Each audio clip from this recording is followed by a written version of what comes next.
Hola, en esta ocasión quiero que me acompañes a entender el mensaje secreto que están en las Escrituras.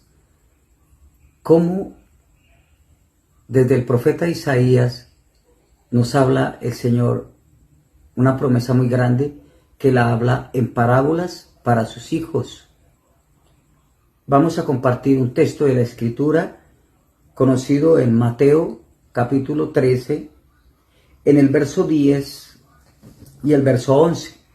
Dice a continuación: entonces acercándose los discípulos le dijeron: ¿por qué les hablas en parábolas?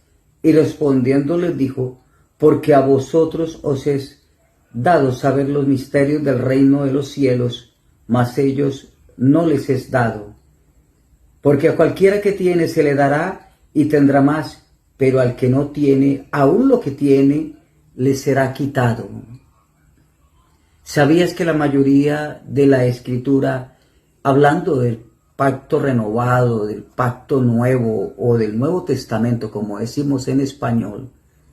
Porque el Señor no viene a quitar la Escritura anterior, no viene a quitar a Moisés y a los profetas. Él mismo lo dijo en Mateo capítulo 5, verso 17. No he venido a quitar a Moisés y a los profetas, al contrario, he venido a cumplir todo lo que está escrito. ¿Se acuerdan que Moisés escribe por allá en los siglos pasados que el Señor, el Rey de Israel, Jehová de los ejércitos o Yahvé de los ejércitos, levantaría un profeta como él, que a él debían oírlo? Por eso el Señor no quita a Moisés y a los profetas, no quita la ley, sino viene a cumplirla. Pero también el profeta Isaías nos dice muy claro que hablará en parábolas en el capítulo 6 y en el verso 9. Pero estamos a enfocarnos en este texto de la Escritura. ¿Y qué quiere decir esto de las parábolas? Prácticamente es para invitarnos a pensar. Así como en el Salmo hay palabras como Selah, que no la leemos pero no sabemos, entonces la palabra Selah quiere decir, bueno, piensa, ¿cierto? Hay parábolas, como cuando habla de la bendición tan grande que es el grano de mostaza. ¿Sí? ¿Y quién es el grano de mostaza? Es nuestro Señor, es la palabra de nuestro gran Dios y Salvador, ¿sí? Nuestro gran líder, el ungido, el Hijo del Hombre, nuestro amado Jesús de Nazaret. ¿Sabías que en las Escrituras, en este Nuevo Testamento o pacto renovado, nos habla el Señor, en la cual Él se da a entender o se da a conocer, no tanto como el Cristo, sino Él les pregunta a sus discípulos sobre el Hijo del Hombre? ¿Sabías que en las parábolas están muchas situaciones que las personas lo toman y toman la Biblia literalmente a como dice ahí? Dicen claramente, cuando volvemos al ejemplo que comento, que la Biblia es como un edificio, ¿sí?, de 66 pisos, y que está sobre la roca de la salvación, nuestro amado Señor Jesucristo. Entonces podemos entender que si está sobre la roca, tiene un sótano prácticamente de 5 pisos sobre esa roca, que hace que la palabra de Dios sea útil para edificar, para construir. Entonces comprendemos y podemos entender lo que dice la Escritura. Quería tomar un contexto. Muchos agarran a una mujer pecadora y le colocan que 5 maridos has tenido, pero no han leído la parte de la Escritura cuando habla Moisés y los profetas, que estaba escrito que si fuera sido así, ya había muerto a pedradas por adúltera. Hoy quiero decirte con mucho respeto, te invito a leer las Escrituras con un contexto y no sacar un texto de contexto para un pretexto, porque se nos cae esto. Mira, la semilla de mostaza nos habla del Evangelio, que es la bendición más grande que puede tener el ser humano, el hombre. esa semilla llega, entra en su corazón, pero es la palabra de Dios, ¿sí? Es la palabra del Señor. No es la palabra de Pedro, de Juan, y mucho menos de Pablo. Si pudiéramos entrevistar a Pablo, hoy Pablo nos diría, no, ustedes no me necesitan a mí, necesitan a mi maestro, a mi Señor, aquel con el cual tuve un encuentro en Damasco, al dueño del Evangelio. Todos nosotros hablamos del que nos salvó la vida, el que nos cambió, nuestro amado Jesús de Nazaret, que es el ungido del Padre Celestial. Y que cuando analizamos y entendemos, podemos entender que Él es la voz, que es la palabra de nuestro Padre Celestial hecha carne a semejanza de los hombres. Y podemos entender las parábolas y podemos comprender que el grano de mostaza puede crecer en el corazón y en nuestra vida como algo inmenso, como una gran bendición para comprender y entender lo que está escrito en la Biblia. ¿Sabías que muchos predicadores agarran a una mujer de Samaria y de una vez la crucifican porque dice, está escrito que tiene 5 maridos? Y si hoy podemos recordar nuestros tiempos anteriores, cuando nuestros abuelos también los llamábamos papá señor o mamá señora, preguntémosle a nuestros ancianos con qué referencia se dirigían los padres. De pronto quiero entender algo. En Colombia tenemos, por decir algo, ciudades que están en carnaval. Y si miramos el contexto sería carne para Baal. Pero si nos encontramos a una hermana de la iglesia en esa guacherna y bailando y diciendo la guacherna en carnaval, y el amado pastor le dice, hija, acuérdate que tú tienes 5 maridos y el que tienes actualmente, que estás descarriada, no es tu marido. Digo la palabra descarriado es porque se ha desviado del camino. Ahora, cuando decimos la palabra y la interpretamos de pronto como el hermano que se apartó, yo me imagino que es un hermano guardado por la fe y que camina con el Señor todos los días y va y lo adora y lo alaba. No, hermano Ciro, no es que se haya apartado para el Señor, no es un vaso apartado, no, es un vaso descarriado. Entonces yo digo, ay Señor, hay que orar, porque estamos interpretando mal. Es como cuando usted me dice, y yo leo la escritura, yo digo el capítulo, y también digo el verso, no digo palabras compuestas, 2 palabras en una no me gustan. Te invito también a mejorar esa parte en el mensaje que llevamos a toda la humanidad. Muchos dirán, no, es que eso no interesa. No, sí interesa. Porque de una misma boca no pueden salir 2 fuentes.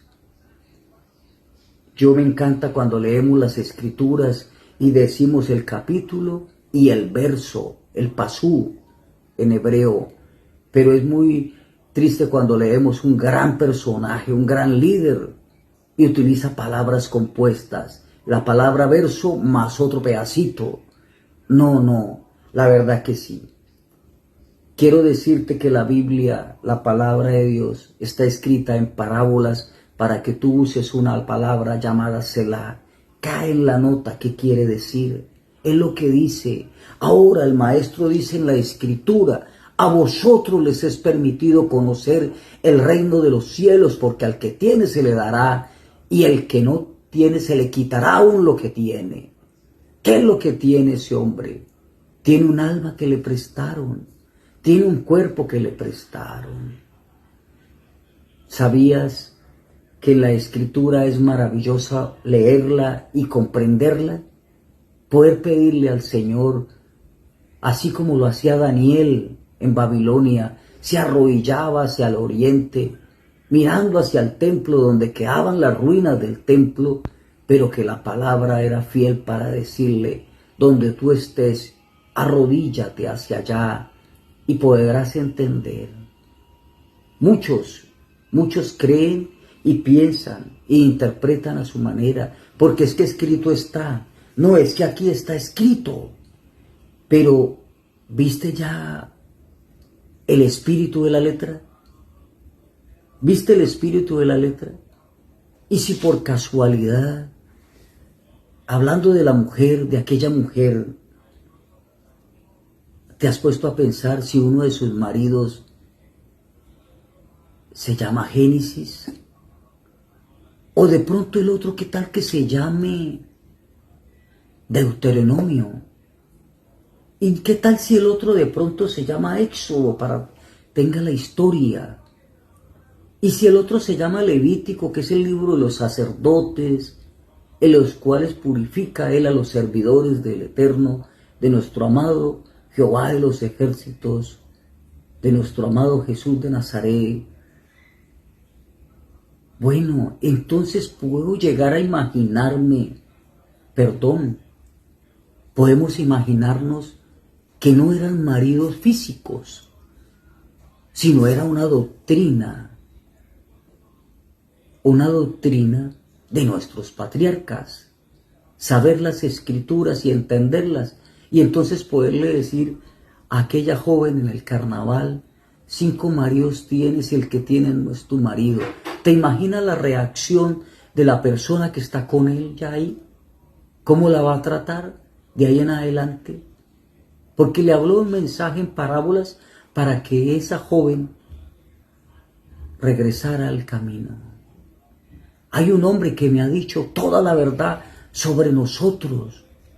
Nos descarriamos y dejamos a Jehová de los ejércitos. Aun cuando Jeremías está diciendo, serán escritos en el polvo de la tierra, porque han dejado a Jehová, manantial de aguas vivas.